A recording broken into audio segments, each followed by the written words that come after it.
तो 20 साल से दुकान हमारी कब्जा करके बैठा था। अब 10 साल तक ये बंद पड़ी थी। तो मेरी बहन को नाक तोड़ दिया जिसमें खून बह रहा है अभी भी। किराएदार बोला था कि पार्सल तो मैं जेब में लेके घूमता हूँ, तुम किस पार्सल के पास जा रहे हो, और पुलिस वाले तो मेरी चुटकियों में चलते हैं।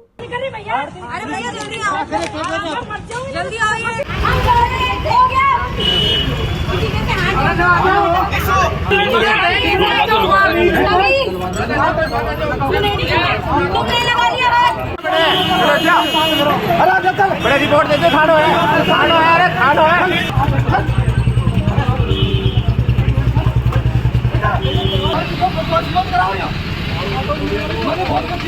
शुद्ध सोना, सच्चे बोल। जीएम ज्वेलर्स, पीढ़ी दर पीढ़ी बना विश्वास का दूसरा नाम, जहां लोगों को मिली सोने चांदी के साथ डायमंड के आभूषण की नई डिजाइन और पुराना व्यवहार। आपका अपना जीएम ज्वेलर्स। नमस्कार, मैं अरुण देख रहा हूँ जलको चुंचुरू। और काल एक बड़ी खबर थी के अंदर आवा कि दो पक्षा के अंदर बीच में मारपीट के बीच में, और भी के पीछे को कारण वो बताया जाए कि पगड़ी की दुकान और पगड़ी की चीज है। इस चीज ने लेके काफी सारा मामला आपके सामने पहले भी आई, कोई चर्चा भी करा कि एक बात चीज के बार नहीं किरायानामा हो या फिर पगड़ी है, जो भी बात थी और एक पक्ष मौजूद है और सब चर्चा करने की कोशिश करा कि पूरी वजह आप देख रहे हैं कि एक माताजी पीछे खड़ी है पगाम और सिर के ऊपर चोट भी लाग रही है, तो के अभी के पीछे वजह रही। और अब तक प्रशासन जो है वो कड़ तक पूछा डॉक्यूमेंट्स होंगे, अगर डॉक्यूमेंट्स नहीं है फिर नहीं कौन है होंगे हमारे को नहीं पता। देखो हाँ ले आएंगे, होंगे तो ले आएंगे। हमारे को कुछ ही नहीं दिखाया। हाँ कुछ भी। हाँ पार्सल जी अगर आपने पगड़ी दे रखी है इनको तो वो कागज लेके आओ आप। तो बोले ठीक है, तो वो बोले कागज लेके आए ना तो तू आना, नहीं तो मत आना। बोले ठीक है, तो उसके पास कागज नहीं थे, वो नहीं गया वहाँ पे। 10 साल इन्होंने किराया दिया था ताराचंद जी को। 10 साल बाद में इन्होंने दुकान बंद कर दी, कोई किराया नहीं दिया, कोई संपर्क नहीं था। 10 साल के बीच मतलब बंद है ना, उस दौरान के बीच में सुरेश जी ने जाके 2-3 बार इनको बोला कि भाई मेरी दुकान ताला खोल दे, हमको किराया नहीं देनी है। और किरायानामा बनवाए रखा था। किरायानामा 11 महीना वैलिड होता है, 11 महीने के बाद में कोई किरायानामा वैलिड नहीं है। 11 महीना है ना। तो 20 साल से दुकान हमारी कब्जा करके बैठा था। अब 10 साल तक ये बंद पड़ी थी, तो इन्होंने उठा के वो कलर कराने आया, ये शटर डाउन करके अपनी दुकान के ताला लगा लिया, अपना सामान रख लिया। 4 तारीख को वो रात को आया था उधेल मचाने के लिए 5-10 आदमी लेके, मैं भी वही थी। तो गेस्ट आए ना, उन तक को भी धमकी दे रहा था, मेरे तक को भी धमकी दिया वो है ना, मैं देख लूंगा, रातों रात उठवा दूंगा। पगड़ी की कोई भी जगह डॉक्यूमेंट्स पे तान कौन दिखाया जाए है ही नहीं, दिखाएगा क्या, कुछ नहीं है, हमारा कुछ करा हुआ भी नहीं है। इन ताराचंद जी का भी कुछ किया हुआ नहीं है, इनका भी कुछ किया हुआ नहीं है। तो हुआ वो तो डॉक्यूमेंट्स में लाता हो तो सामने लेके आओ ना भाई, है तो सामने लेके आओ, उसका भी रास्ता निकलेगा, हर चीज का रास्ता है। हमारी नजर में किरायानामा है, किरायानामा 11 महीने वैलिड होता है, 11 महीने बाद में कोई वैलिड नहीं है। और हमारी दुकान है जो किराया भी लगभग 10 साल पहले सही हुआ। हाँ पहले दिया था इसने रेगुलर, 10 साल से कोई किरायानामा, कोई किराया नहीं दे रहा हमारा, और कोई स्लिप नहीं है उसके पास, और है तो सामने लेके आया। रात में क्या घटनाक्रम? रात में ये होता है 4-5 बजे आया और शाम को ताला तोड़ रहा था। और सुरेश जी को और मयूर को और आदमियों को तो बुला लिया गया था थाने में, और थाने में बुला के इनको तो बिठा लिया, और इनको लेडीजों को 10-15 आदमियों को खुद किराएदार लेके आया। फिर ये बोले किराएदार को, बोला ताला क्यों तोड़ रहा है। इस दौरान ना डंडा वंडा वो सरिया वरिया चला के इनका सिर माथा फोड़ दिया, गाड़ी को फोड़े हैं, और इनका पाँव में भी लगी है, छोरी के भी लगी है, छोरी को नाली पटक दिया, आंगली तोड़ दी, अरे छोरे के कंधे पे मारे। और पुलिस ने एसआई साहब है रोहतास जी है ना, और उनको इन्होंने फोन किया 2-3 बार, तो आएंगे कर रहे थे, आए थे। फिर उनको क्या बोला किराएदार को कि तुम तो दुकान में घुस जाओ, तुम मालिक हो। और मालिकों को इस छोरे को चाटा लपटा मारा है, सुरेश जी का धक्का मुक्की देके गाड़ी में पटके हार्ट पेशेंट है। बिना डॉक्यूमेंट्स का मालिक क्या है? मालिक बना दिया, पुलिस बना रही है ना मालिक, अब किराएदारों को मालिक बना। हाँ तो पुलिस बना रही है उनको मालिक। और रोहतास जी ने ना छोरे को भी मारा है, हमको और कोई बात की दुख नहीं है, नहीं इसको क्यों मारा? नाबालिग बच्चे के ऊपर हाथ उठाने की कहाँ जरूरत पड़ रही थी? और बालिग और नाबालिग की बात यह है, पुलिस को अधिकार कैसे है कि हर किसी को मार सकते हैं आके। दोनों पक्ष की सुने, दोनों पक्ष की सुने। पुलिस का काम क्या होता है? दोनों पक्ष को बिठाए और सुने। ये थोड़ी है जिस पक्ष से जेब बल्ली उस पक्ष से जेब बल्ली। डॉक्यूमेंट्स ही अभी की ही पता ये फिर चलो डॉक्यूमेंट्स उसके पास भी है तो दोनों का पेश करो ना, सामने लेके आओ, हमारे से भी मंगवाओ, उससे भी मंगवाओ। जिसके पास ओरिजिनल डॉक्यूमेंट्स है उसकी दुकान होगी। किराएदार को बोल रहा है तू अंदर घुस जा और 2 घंटे हम नहीं आएंगे, मैं इसको लेके जा रहा हूँ, 2 घंटे नहीं आएंगे, तू तेरा जचा ले। ये कौन सा मतलब? पार्सल साहब के पास भी हम गए थे, तब भी इन्होंने यही बोला था कि पार्सल तो, वो किराएदार बोला था कि पार्सल तो मैं जेब में लेके घूमता हूँ, तुम किस पार्सल के पास जा रहे हो, और पुलिस वाले तो मेरी चुटकियों में चलते हैं।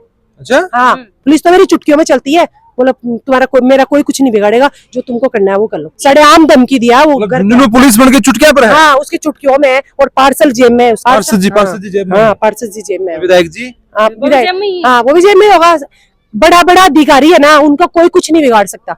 जो बिगाड़ेंगे वो हमारे बिगाड़ेंगे, तो घर में आके बच्चों को मार लिया ना। इससे हमें भी लग रहा है कि हाँ सब कुछ उसी अभी के एससी जेब में। ऑफिस में थे, जाया है फिर जाओगा? हाँ जय साहब वो तो ऐसे बोल रहे हैं, देखो मैं जांच पड़ताल करता हूँ, जो भी गलत है ना उसके खिलाफ कार्रवाई होगी। ये चोट क्या की लगी पता चल रहा है? सब एक ही मारी थी पिंकी देवी मारी, कौन मारी मेरे पता को नहीं, मतलब बेहोश होगी मारता ही, मेरे को तो पता ही नहीं किसके हाथ में था वो, मतलब क्या हथियार हो? थोड़ा वो सरिया थोड़ा ले रखे थे, सरिया थोड़ा, हाँ कितने को टांगों टोका है फिर? टाका आए हैं, पर पता नहीं मेरे को कितने हैं। पगाम चोट कैसे लगी? पगामा भी वो उनसे ही लगी थी, अब पता नहीं क्या की लगी, अब मेरे को नहीं पता टाका कितने आए थे। अब मेरी गाड़ी और तोड़ गिरी, लाल कलर की गाड़ी थी, बिना तोड़ गिरी, सरिया की मारी हुआ पिंकी देवी। पोस्टर लगा हुआ था, वो पोस्टर को भी फाड़ दिया मेरा। आप मौके पे मौजूद थे? मैं भी मौजूद था। थाना में फिर कराए यहाँ? मैं घर पे था। बात क्या हुई कि मैं घर पे बैठा था, मम्मी बोले कि वो लोग आए हैं सरिये वगैरह लेके, उन्होंने इतने बोला कि क्या कर रहे हो, ताले वगैरह क्यों तोड़ रहे हो, तो मैंने आराम से बात कर लो, वही चालू लड़ाई दंगे। और तो हर चीज को सोल्यूशन या तो मिल बैठ की हुआ है या फिर डॉक्यूमेंट्स है तो वो प्रशासन का तहत हुआ है। उन्होंने ताला तोड़ा, गलत चीज थी है। फिर उन्होंने मंडरूप ने अपनी वाइफ को और बहनों को आगे कर दिया, खुद पीछे चला गया, बातें कर रहे थे, उनकी औरतों ने हाथ उठाया, सरिये वरिये ले रखे थे, मंडरूप ने थोड़ा ले रखा था, सब चीजें मारपीट कर रहा है वो। हम हमारे पास मेरी मम्मी बस और चाची और मैं था, हम 3-4 जने थे सिर्फ। और इस कल से पहले ये एक ही दुकान की कहानी है फिर बड़ी कितनी दुकान? एक ही दुकान की कहानी है ये।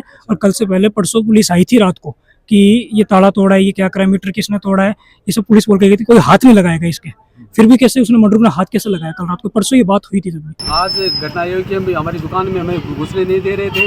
हमने एसपी साहब के पास गुहार लगाई, दोपहर में वहाँ गए हम और एसपी साहब से गुहार लगाई। एसपी साहब ने सीआई साहब को, आईओ साहब को सबसे जांच की, पूरी तफ्तीश की, तो उनकी जांच की, इंक्वायरी करके, और उन्होंने जांच की, कहा कि दुकान आपकी, आपका सामान है, देखो चोरी तो नहीं हुआ है। तो हम जब यहाँ आए दुकान में तो हमारा सामान पूरा का पूरा चोरी हो गया। कुछ भी सामान है, पूरी रेक की रेक खाली है, गोदरेज की अलमारी जिसमें पत्रावली थी, दस्तावेज थे।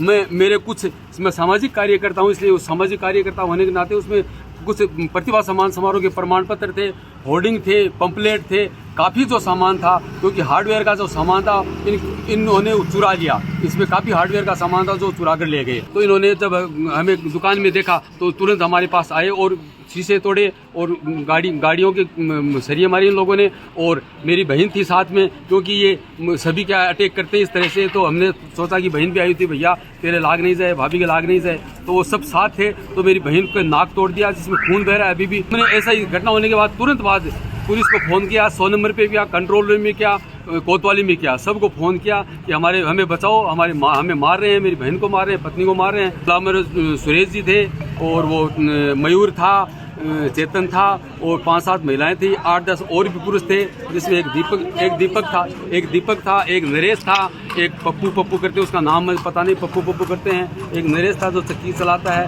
एक दीपक था गोपाल कृष्ण जी का बेटा, एक गोपाल कृष्ण जी था और एक गोविंद जी था, एक सुनील था। ये सब इतने सारे एक राय होकर के आए और हमें मारने लगे। तो आप पूरा घटनाक्रम जो सुनो है और इस सजी की चीज ये निकल के आई है कि अगर डॉक्यूमेंट्स ही तो ऑब्वियस सी बात है कि बंद को भी जी की बात है पर रखी जाएगी, प्रशासन बंद की भी हेल्प करो। लेकिन अगर डॉक्यूमेंट जिस हिसाब से बताया कि नहीं ही भी चीज की जांच पूरी पुलिस ने करनी चाहिए, इससे पहले ही अगर आपका कोई फैसले के ऊपर जाओ तो वो कोई भी एक पक्ष के लिए जो वो नुकसानदायक हो सका है। कोई भी जी की चीज है वह मिल बैठ की ही सही होगी या फिर डॉक्यूमेंट्स का आधार पर प्रशासन भी को फैसला कराओ कि ये के फैसले होना चाहिए और कि पक्ष में वो फैसला होना चाहिए। अभी एसपी साहब से मिला ही और ये चीज को आश्वासन एसपी साहब ने दिया है कि जांच भी करेंगे और कोई के साथ में भी अन्याय है वो नहीं हुआ। यो ही पुलिस प्रशासन को मेरे हिसाब से काम होना चाहिए और यही काम पुलिस ने करना चाहिए और करेगी पुलिस। या चीज की आप उम्मीद आप रखा। अगर दूसरे पक्ष से आपकी बात रखना चाहो तो बिल्कुल स्वागत है। मिलांगा आपको अगली अपडेट में, तब तक के लिए आगे दो। राम राम।